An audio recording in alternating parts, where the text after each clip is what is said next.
Welcome back, everybody. Welcome back. Man, I clocked. It is Emily. I switched my windows. It's what now?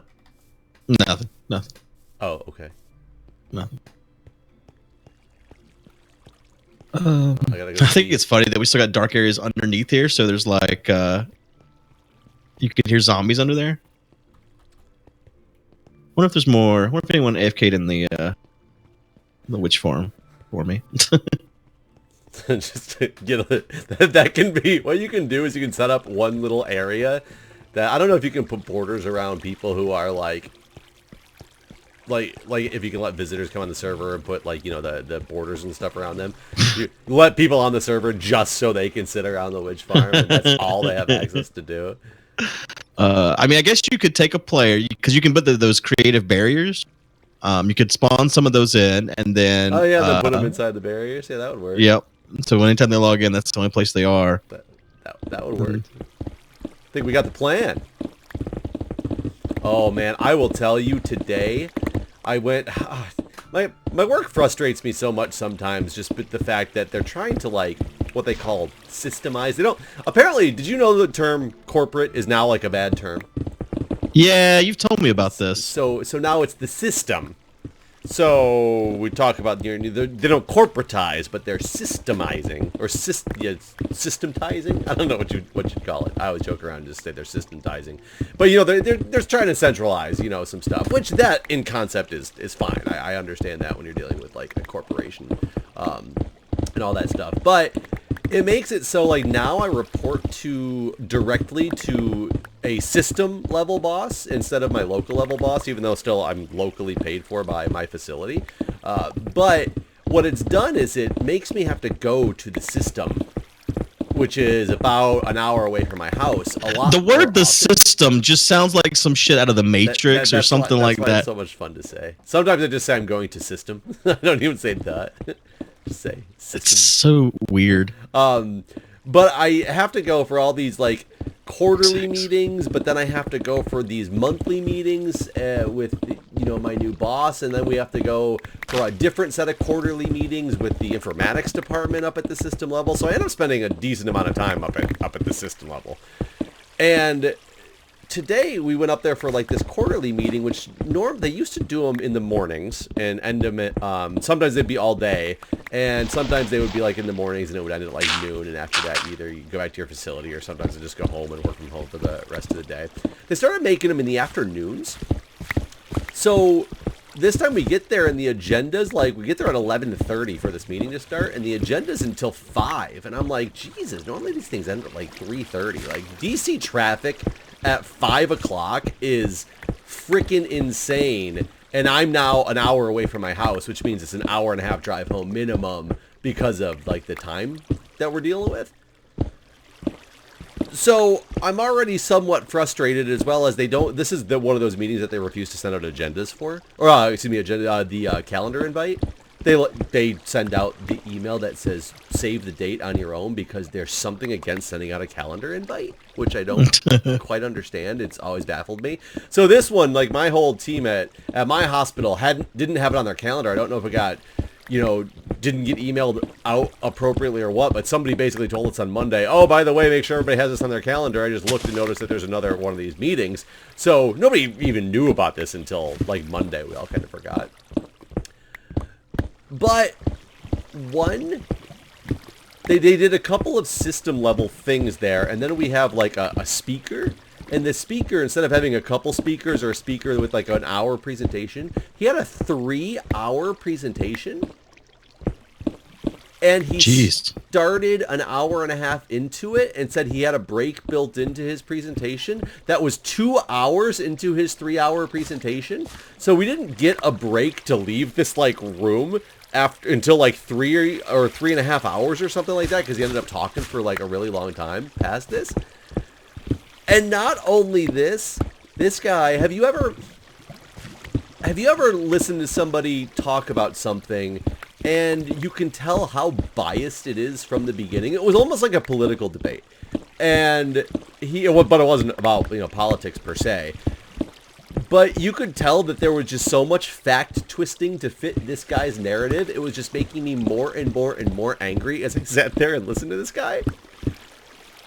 Have you ever been in one of those situations before? No. I don't think I've been in many meetings in my life, honestly.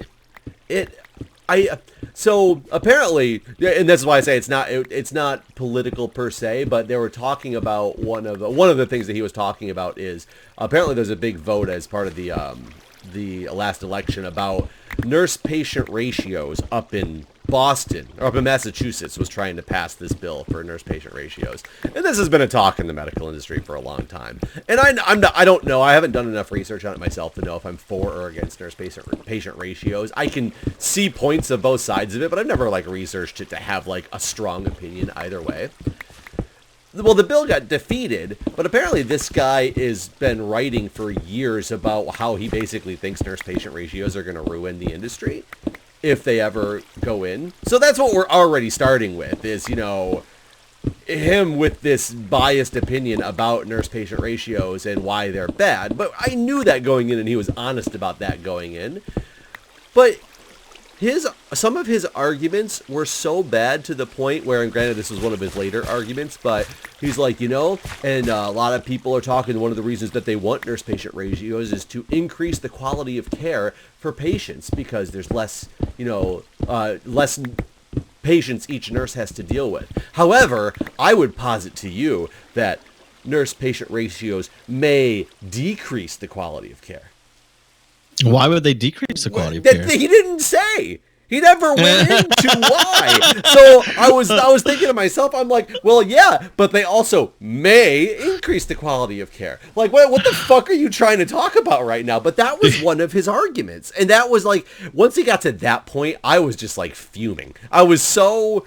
Did you get the chance to speak? So I didn't get the chance to... I could have, but I wasn't... So the problem is, I think my there's a lot of weird political ramifications just with leadership in these big hospitals anyway. Hospitals for the most part don't want to see nurse-patient ratios because it will cost more money.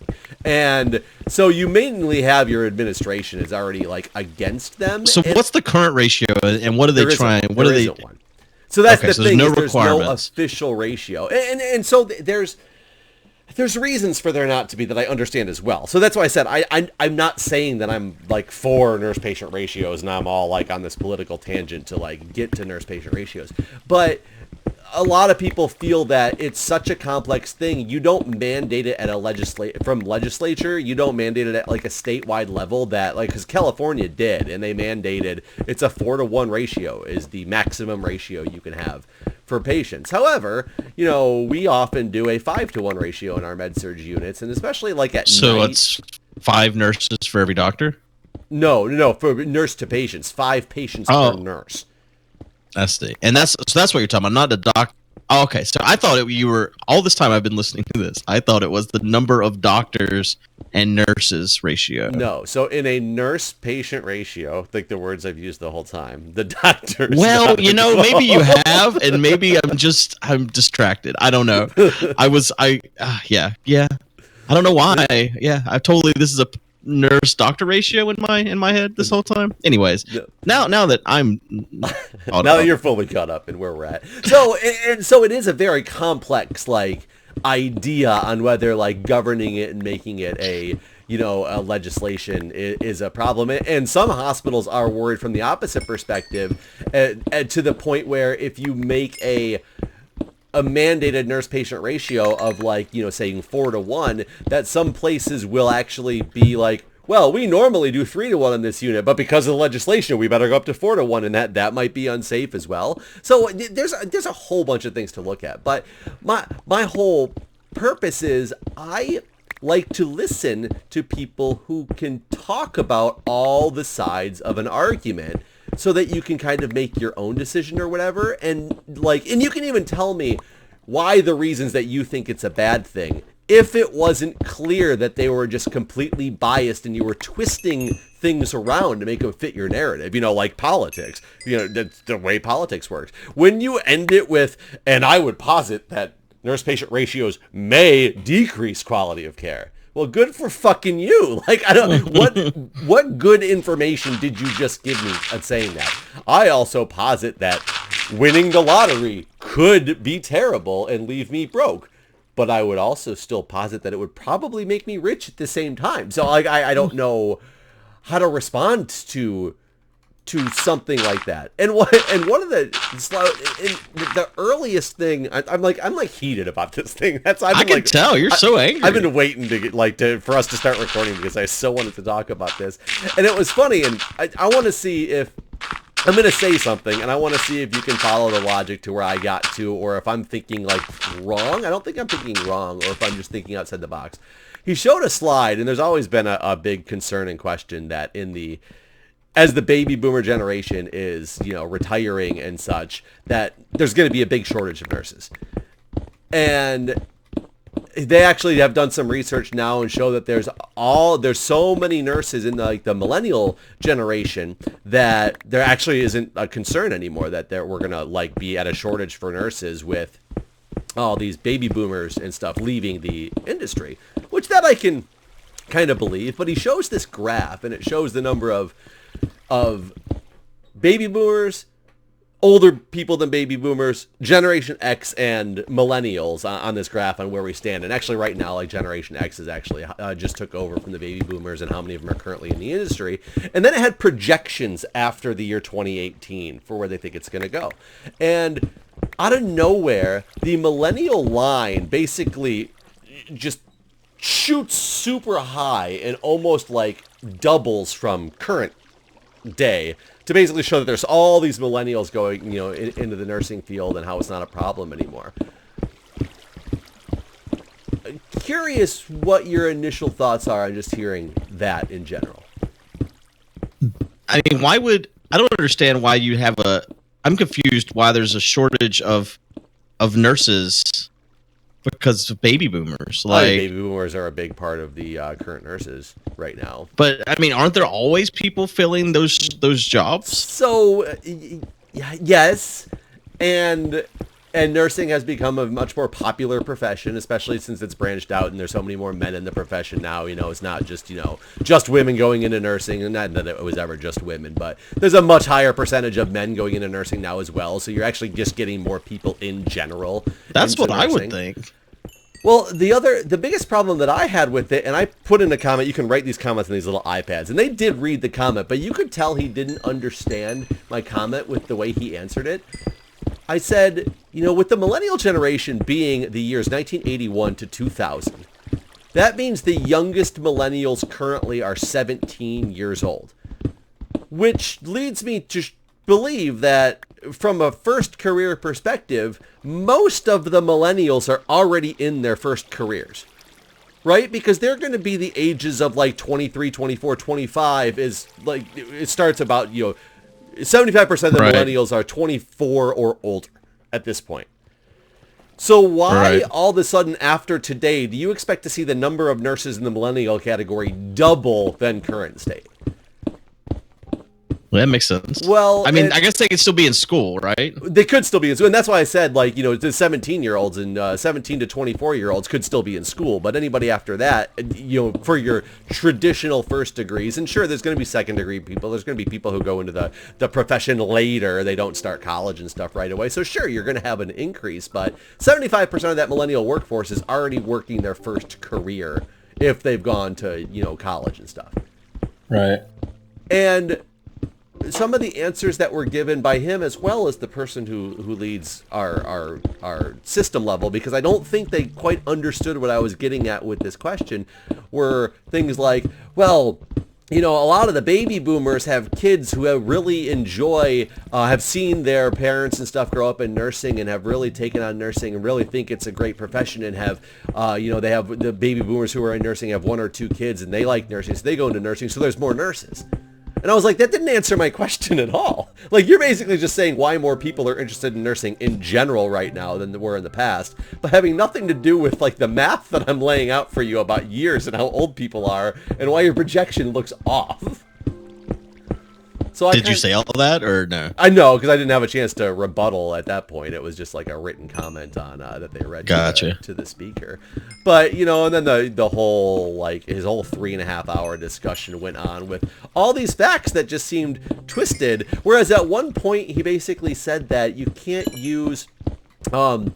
that people use the specific article that he wrote to actually justify, to be proponents for the nurse-patient ratios. And he's like, I don't understand why they keep using this article because it wasn't written about nurse-patient ratios. Therefore, you can't use it to justify nurse-patient ratios. And I've never read this article, but I'm thinking to myself, like, well, you wrote an article that everybody is using as the proponent for nurse-patient ratio. So somewhere in this, because it was a study, so somewhere in this study, you must have done something with nurse-patient ratios to make it so that it would be used. Otherwise, it wouldn't make any sense to use this article. But he said, so then there's the case study fallacy, where you can't use a case study to justify nurse-patient ratios because a case study is done at a point in time at a company with a specifically set up structure, and therefore it's not going to be the same as the structure you're completely implementing in right at the second because it was done in the past. And I'm thinking, but you could say that about any piece of research and any piece of evidence that exists out there.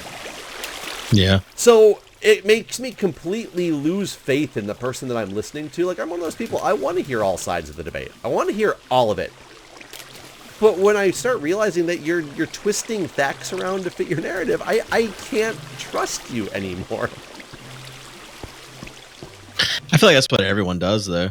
I agree that everybody does that, and it's sad because I think so many people buy into it. And I sadly think that my leadership buys into it. Because I think partially it's because it's the message that they want to hear, because they don't want nurse-patient ratios from a perspective that, you know, it's going to cost the hospitals and the system more money. And I get it. You got to look at it from a business perspective as well. I understand all that. That's why I haven't made up my mind. But I think they take anything that, like, you know, fits what they want to hear. It's just like politics. It's so awful to me, and it makes me so mad. Oh yeah, everything you said to me just sounds like politics.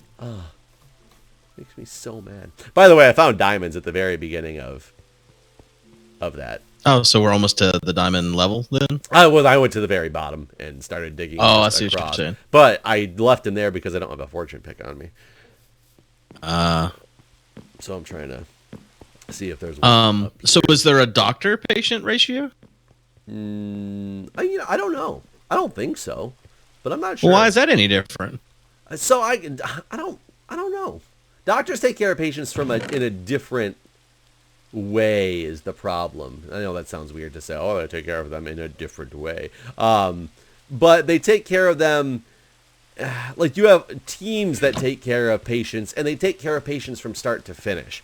So you have like your attending who might be the attending for patients for 2 days because they're in the hospital for 2 days, or is the attending for a patient for 18 days? Obviously, they're not there for 18 days straight like the doctor isn't.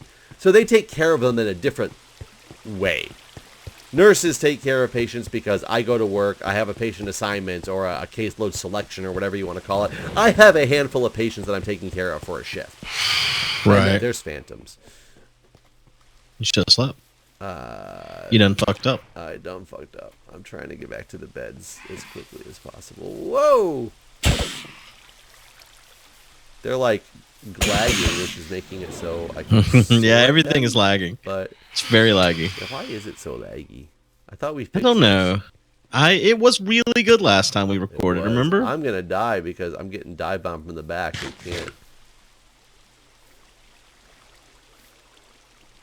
I can't like save myself.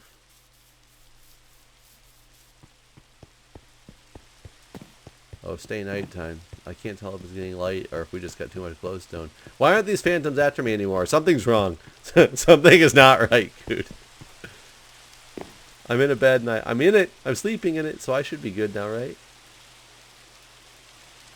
I'm gonna die because the server's so damn laggy. Sleeping with a sword makes you look really funny. Like,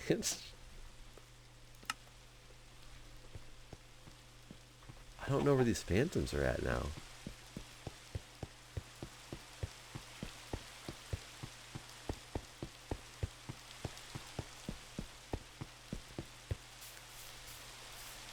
They're like, none of the enemies are moving.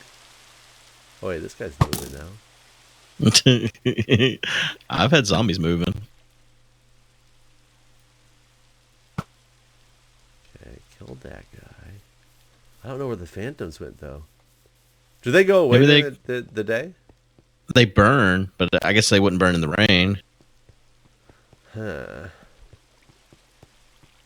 See, I don't know. Whoa. Oh man, I was gliding so nicely down the farm path. And I was gonna like go right into the cave because I felt like I was on a good angle, and then I just like did that rubber band thing where I kind of stopped dead.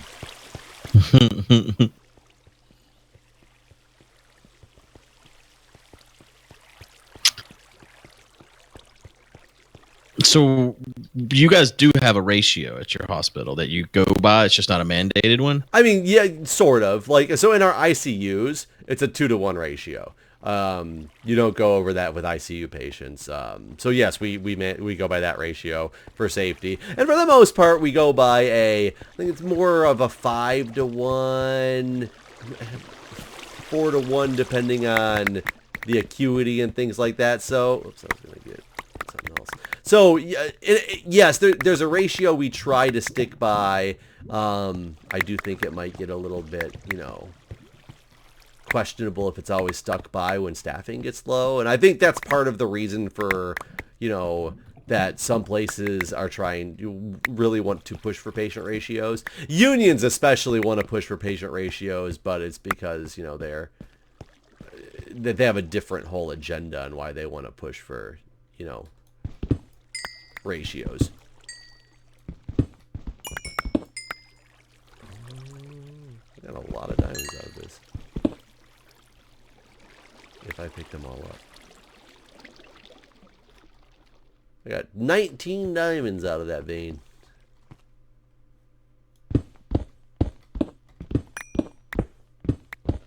I mean, how many patients do you think you should take care of?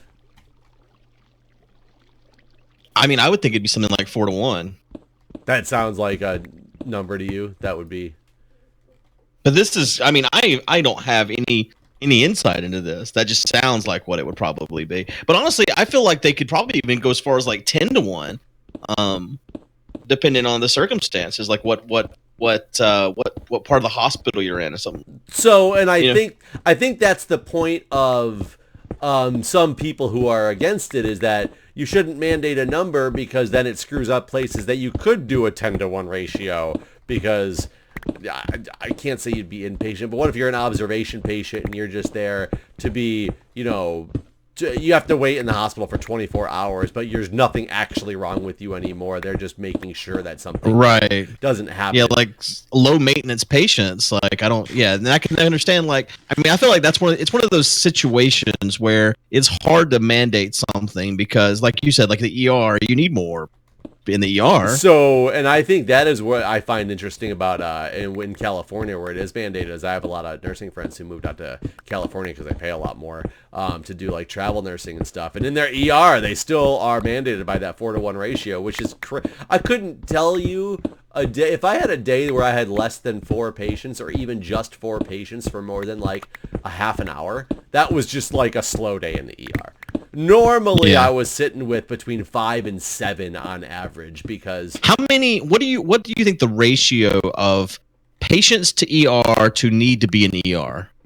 Does that make sense? Oh, so how many of the patients that are in the ER should be in the ER? Really should have come what percentage? into the ER? So it gets a little tricky because there's certain things where it depends on what you define as need to be in the ER. People who are vomiting on the weekend so much that they are just like, they feel so sick and they have headaches and things like that.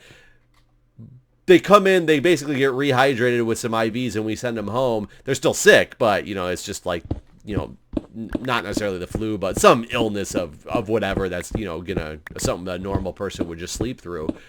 But it's the weekend and they can't go see their doctor.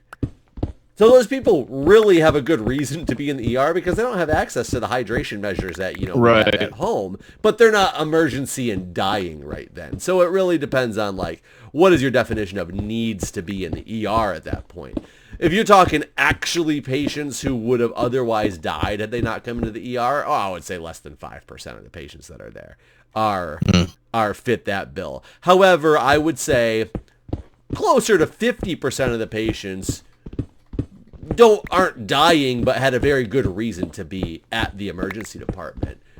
Okay, so you think about 50% probably should have just gone to the normal doctor? Yes, I absolutely believe that 50%. We even have a whole section in our ER. It's called the fast care, or it used to be called the ambulatory care area. Some people call it fast track. Some people call it, the fast ER, fast track, or whatever you want to call it. It's basically for acuity level 4 or 5, which in ED acuities, that's like your not important patients. And I don't mean not important because everybody's important, but you know what I mean.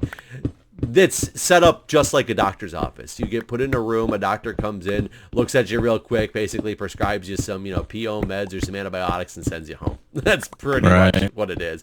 And it probably, of our 250 daily visits to the ER, at least 100 patients go over there. So, like, when I was growing up, I didn't realize that my mom took me to the ER a lot because she didn't have the money to pay. So, she would take me to the hospital instead of a doctor. That leads to, and that's a necessary evil that you have to deal with because, yeah, you might still need some antibiotics or something, but you don't have a primary care doctor to go see. Necessary evil, but you're not an emergency patient. You don't need to be there, but you have a reason for being there. So that's why I said that it gets a little tricky to really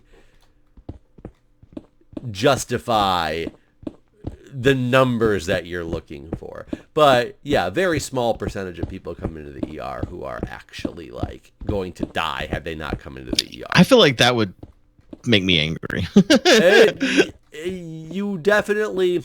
So it makes me more angry as an EMT because as an EMT, having worked in the hospital, when I would see a patient that people call the ambulance for like some of the most ridiculous things, just like they come into the ER for some of the most ridiculous things.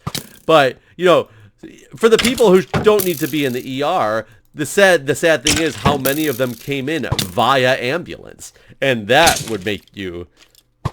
Yeah. Whoa. I just turned a corner to find a skeleton. There was 3 freaking creepers like waiting for me. The number of times my grandma's called the ambulance here, I mean... Like, anytime she's fallen and, like, I wasn't around, she calls the ambulance because who else could she call in that point? Well, for her, if she falls and she can't get up, no, she needs to call an ambulance. Like, that's one of the things that we do.